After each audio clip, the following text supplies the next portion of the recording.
Hey everybody, welcome to Pop Culture Philosophers. I'm Rockin Robbie Billups, and today we're doing an advanced review of She Said Destroy #1, coming in May, from Vault Comics.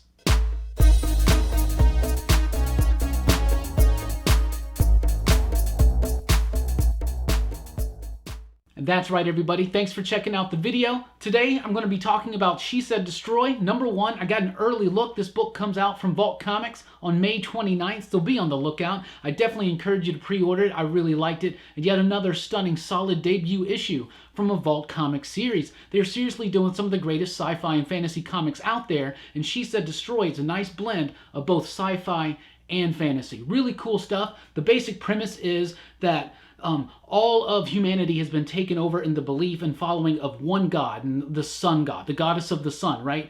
But she's done so in kind of a nefarious, treacherous, terrible type of way, right? And it's kind of like a totalitarian religion or something like that, right? And there are this small, tiny group of followers that follow the goddess of death, right? So you got this goddess of light and her followers versus the tiny army and followers of the goddess of death. And now the goddess of light and her followers, and it's Bridget from Celtic mythology, and it's the Morrigan from Celtic mythology. So it's really cool because usually you see like a gods of light and the sun to be like to be heroic and to be the good people and stuff like that, right?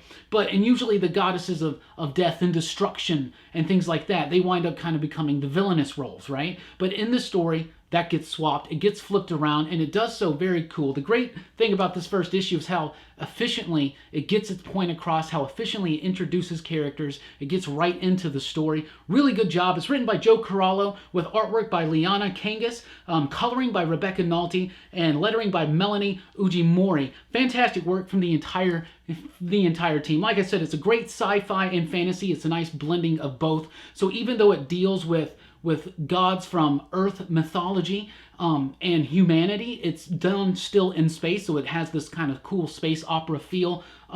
I've seen it be compared a little bit to Star Wars, but I think it definitely stands on its own feet. It's got a great visual presence as well. The artwork is great. It's got loose line work that's very speedy, but it really helps the speedy pace of this book. It's a very briskly paced book, but it's so efficient at getting all of its information out, introducing the characters and introducing this world, and all of the exposition, which flows very naturally and organically through the entire issue. And just a great premise on top of that. I really like the idea of seeing the followers of the goddess of death being like the last bastion of freedom in this world that's being taken over by belief in the one god of light, right? I just think that's a really, really cool idea. But like I said, it's got loose line work, but it's very speedy and it feels very brisk, and it's part of the dynamic energy that flows throughout this book, and it handles all this introduction of characters and worlds and all that stuff so efficiently, and it's fantastic at that. It's got exquisite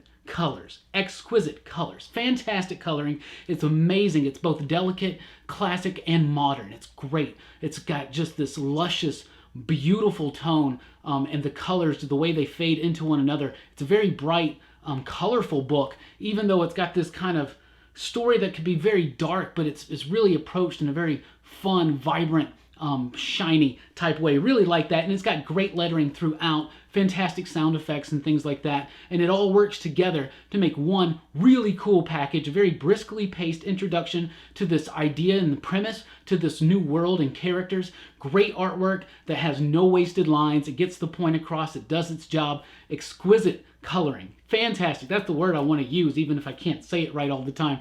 Fantastic work. Love the coloring, the lettering. It all works together to make a really fun, light, cool book that takes familiar concepts and kind of turns them on their head and does its own thing. Really do like this book. I think if you like what Vault's been doing, you definitely want to check this one out. Fantastic creators, a fantastic book, a great premise, and a really cool vision. I'm down. I'm sold, like I usually am on Vault Comics, and we love them. So thank you guys so much for the early look. Thank you for checking out the video, and please do pre-order She Said Destroy #1 from your local comic shop, or get it online. It also has one of those cool homage covers that Vault does, and it's an homage to the first issue of Saga, the Fiona Staples image. So that's really, really cool, nifty. Do not miss out on this. Probably going to be selling out at shops. You definitely want to get in right now. Pre-order it right now. FOC is like at the beginning of May, so you got some time. Anyway, thank you guys so much for checking out the video. Please do join us at popculturephilosophers.com for podcasts and a whole lot more. And be sure to like, share, and subscribe to the YouTube channel so you don't miss any of these advanced comic book reviews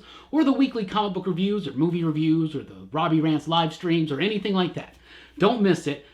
Click that notification bell to make sure you get all those notifications. Thank you so much. I'm Rockin Robbie Billups. Thanks for rocking with us. Keep on reading and destroy.